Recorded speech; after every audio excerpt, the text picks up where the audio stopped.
Hey everybody, and welcome to another one of my videos.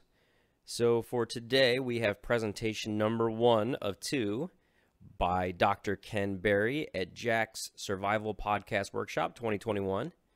If you don't know who he is, Dr. Berry is a huge proponent of making the world a healthier place. He is an advocate of the proper human diet, which is very similar to the keto diet, and is all about pushing or providing that knowledge to as many people as possible. He's very exciting to listen to. He speaks with a fervor and an energy that you would expect of somebody that's out there trying to change the world. For more on Dr. Ken Berry, I encourage you to check out his YouTube channel, which is linked in the description. And for more information on the Survival Podcast, you can also check out Jack's channel, which is listed in the description, as well as his website. With that, enjoy the video.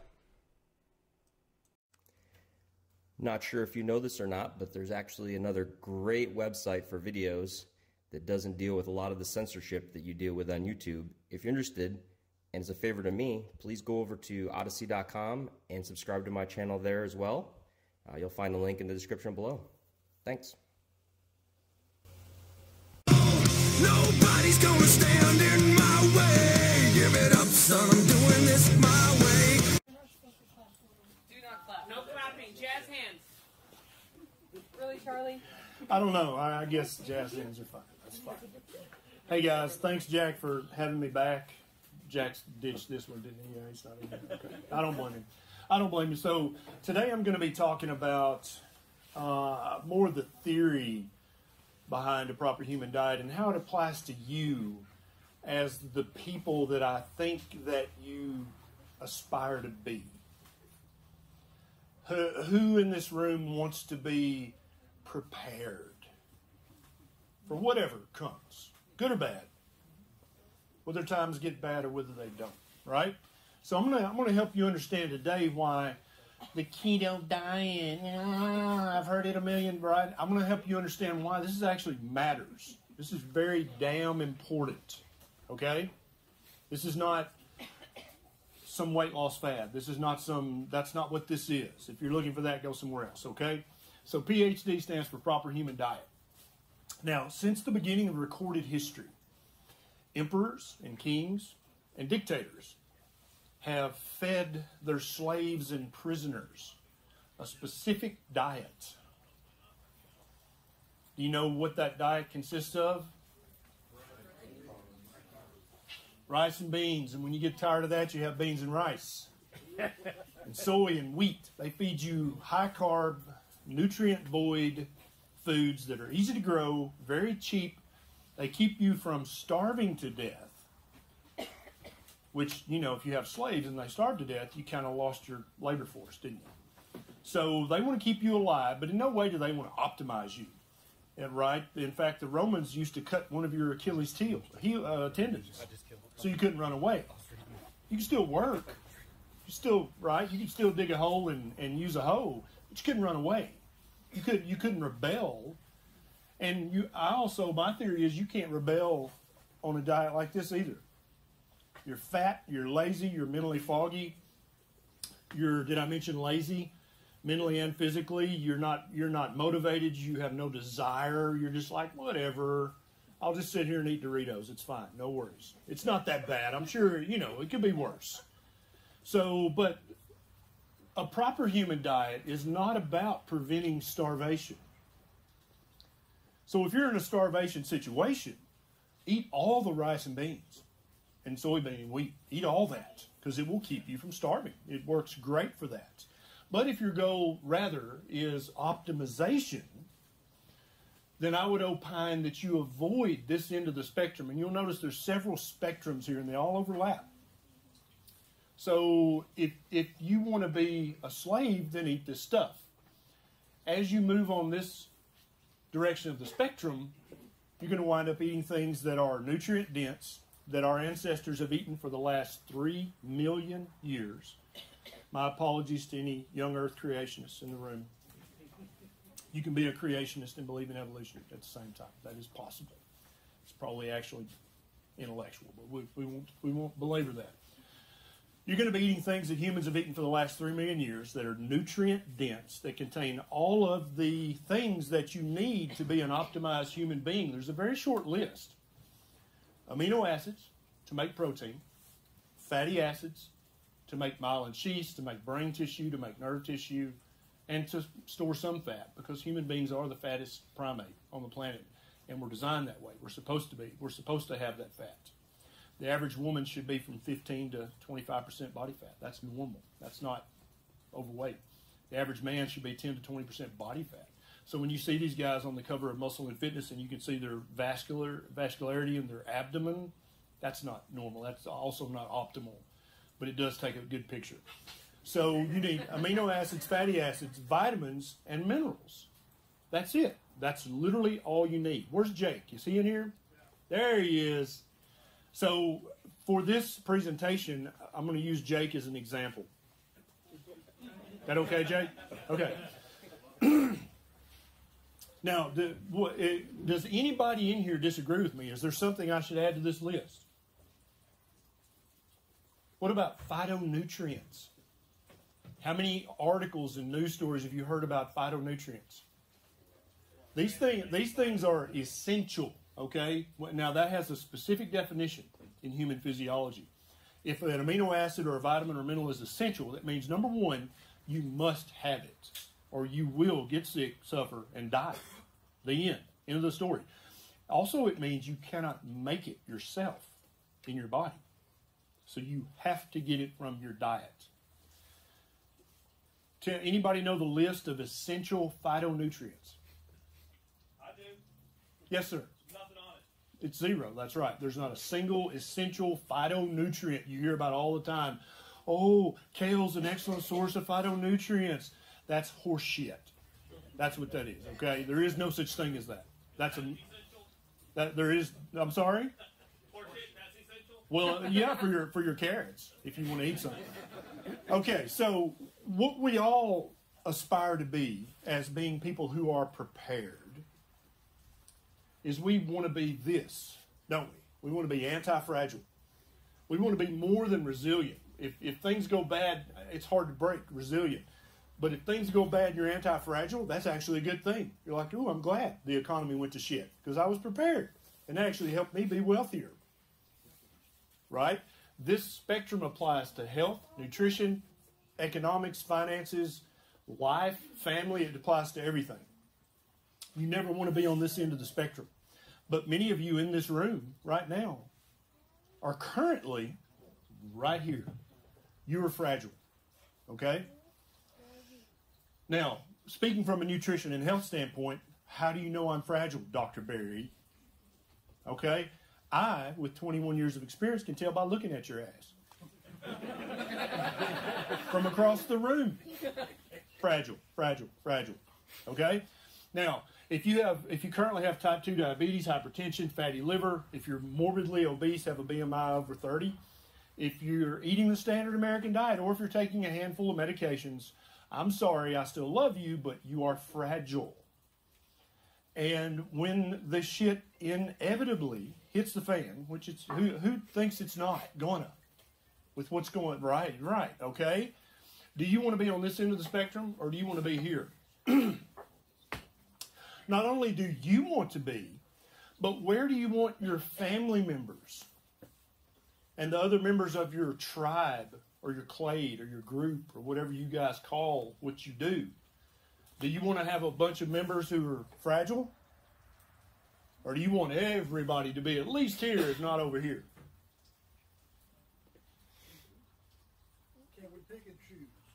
I got to leave over there. Right, but wouldn't it be awesome if you could take this person that you love dearly, who's here right now, and help them move in this direction? Yeah, and that's what a proper human diet does.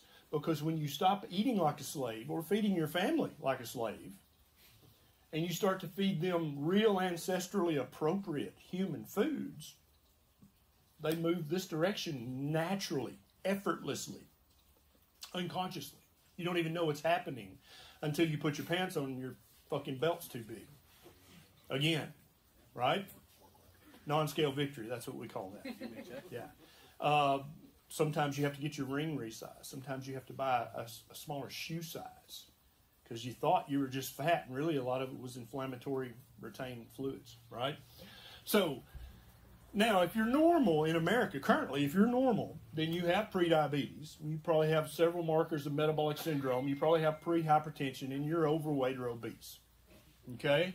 In America, currently, you kind of classify as resilient if all you got going on is you're just a little overweight. Okay?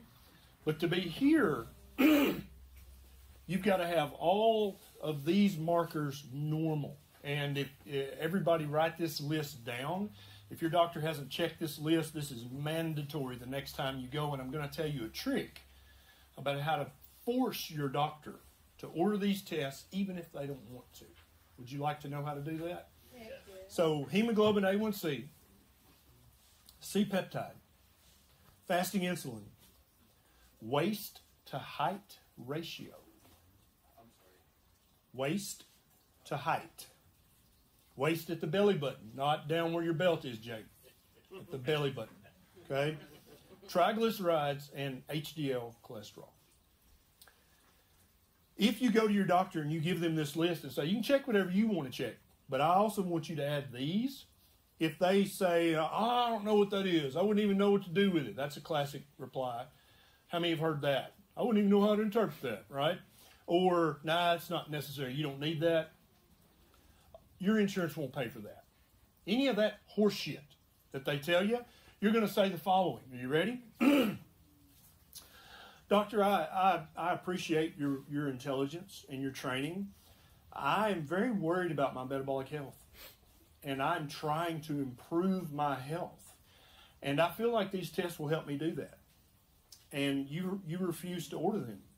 So what I need you to do, doctor, and you're going to say this very respectfully, perhaps even lovingly. You're going to say, would you please document in my permanent medical record that I'm worried about my health, and I wanted these markers to help me because I've been doing my own research, and that you refuse to order them. Could you document that in my permanent medical record, and then I'd like a copy when I leave today for my records. Who owns a business in here? If I said that to you at your place of business with regards to what you do, what would you do? You do anything I wanted you to do. Because immediately a doctor's going to hear malpractice when you say that. They're going to be like, fuck. And they might give you a little more grief, but then they're going to order the test. And that's all you really wanted anyway. And then you're going to thank them profusely.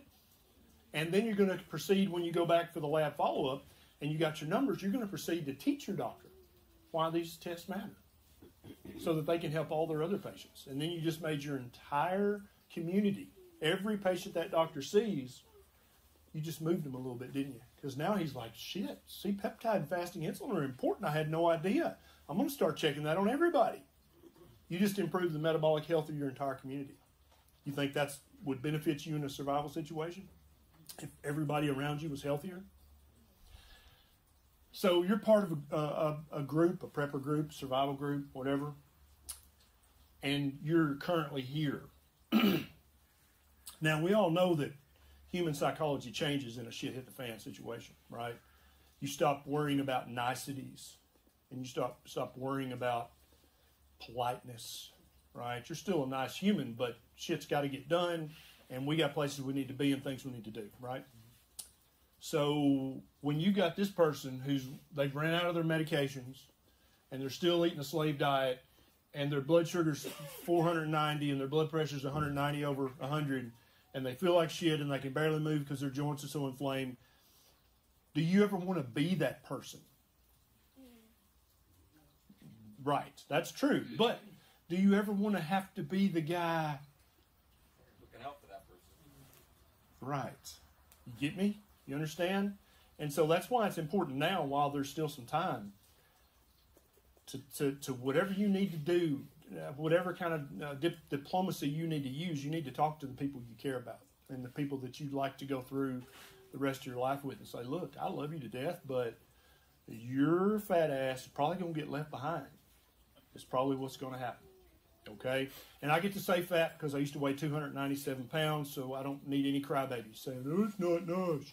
okay? Because that's how that was the self-talk I used, and that's what helped me. So maybe it'll help you too. So these are the markers. Now, when if your A1C is high, you're pre-diabetic. If it's a lot higher, you're type 2 diabetic. This is completely 100% reversible. If any of you guys have an elevated A1C right now, you can fix it. Who's fixed their A1C? Got it back to normal. You working on it. Yeah, that's right. More hot dogs, more chicken wings, less bread. You got it. It's going to happen. No, not for you. You'll probably have to have a little insulin. It's okay. That's okay. But once you've got all these numbers right, you're here. And that's a very powerful place to be. Does that make sense? So this is not fat shaming. That's not what I'm doing here. I'm trying to effectively save your life. That's what I'm trying to do here. So how are we going to get rid of these things, or at least drastically improve these things? By fixing your diet. We're going to do this with this thing. This is the carbohydrate knob. Okay, when you're eating a standard American diet, you're eating somewhere between 200 and 350 total grams carbohydrates a day. By definition, that's what you're going to be getting. They're very nutrient void carbohydrates. They're very inflammatory carbohydrates. They immediately spike your insulin, which makes you store fat. It's just that simple. This is not rocket surgery. Okay? It's just that simple. So figure up how many carbs you're eating a day and turn down the knob. Some people can go to 100 total grams of carbs a day, do great, perfect. That's their sweet spot. They feel great, look great. All these numbers are normal. If that doesn't work for you, turn it down to 50. If that doesn't work, turn it down to 20. If that doesn't work, then do like I do and keep it as close to 0 grams a day as you can possibly get. And that's where I have to stay somewhere between 10 and 0 grams a day to have all these numbers normal and to feel good. That's what I have to have. And I think your DNA, your ancestry matters to a certain degree. Your age matters. Your hormone status matters. Probably your gut microbiome matters. All that stuff matters to some degree. But the main thing is this control right here, that control knob. If you're not in control of that, then you're eating this and you're falling somewhere over here. And you don't want to be there, okay? Now, all of these guys will tell you to eat a plant-based diet full of whole grains. Lots of fruit smoothies. Right? And we trust them blindly with everything else they say. Don't we? So we should also trust them when it comes to diet. Because I actually made a video, and I put it in my Patreon group first, and I said, you guys watch this, because Nisha was like, fuck no, do not post that on YouTube. That's what Nisha Berry said. So I put it in the Patreon group, and I said, hey guys, is this too much? And it was about 50-50, like, that's a lot. Yeah, but basically, if you wanted to subjugate a society with diet, if you wanted to lower their testosterone, if you wanted to raise their inflammation, if you wanted to make them diabetic, make them fat, make them where they can still do their little job from 9 to 5, right? And then go home and get in the recliner. And the recliner, by the way, would be the sexiest thing in the house. They wouldn't be interested in anything else. Then feed them this diet. That's literally all you have to do. And convince them that this stuff's bad for you. It's high in cholesterol. Right? It'll cause cancer. It'll cause butthole cancer. So don't eat this. Right? Yeah. Bad for the planet. You're going to kill the planet. You're going to kill the baby seals eating the meat. Okay? Stop that. Right. Do you understand my point? Why would they be so enthusiastic about recommending a plant-based diet? Why is it that damn important? When, cars and airplanes, that's 80% of the greenhouse gases by any estimation. There's no doubt about that. But you want to focus on cow farts. That's what you want to focus on. So anytime you've got somebody giving you a message like that that's clearly incongruous and anachronistic, and you're like, that doesn't make any sense at all, but you're the World Health Organization, so I guess you know what you're talking about. That's a red flag that you need to start thinking for yourself. So, when you turn this carbohydrate knob down, when you go to 100, that's low carb. 50 to 100, that's low carb. And like I said, for some people, that's all you need to do. You can still eat lots of keto-friendly carbohydrates, right? Green veg, berries, real food. Real food that if you took it and time traveled back 100,000 years and you gave it to your 20th great-great-grandfather, he would be like, hell yeah, let's eat. Okay, but if you took that any of this food back in time, your grandfather wouldn't touch that unless he was starving. What did Jack say about the fish out there? When they get hungry enough, they'll change their eating behavior, won't they? They'll start being top feeders, even though their mouth is on the bottom of their body. They'll learn how to eat at the top of the water when they get hungry enough. And when any mammalian species, that's you, gets hungry enough, you'll eat whatever. Okay? But if your goal is optimization, normal numbers, feel great, look great, perform great, and not be this guy who wakes up one morning and the tribe's gone and they've left you, or they've put you on an iceberg to float out, or right? You understand? Don't be this guy. Now, if you're currently this guy, it's okay. We still love you. But what I'm here to do is to give you hope and knowledge. This is not a permanent condition. I don't care how old you are. I don't care how overweight you are currently. I don't care any of that. None of that matters. You can move this direction regardless of any of those things. Now, you may not be able to get to completely anti-fragile if you're 112 years old and you weigh 549 pounds. But you can definitely move this way. And that could be the literal difference between life and death. Let's do some questions.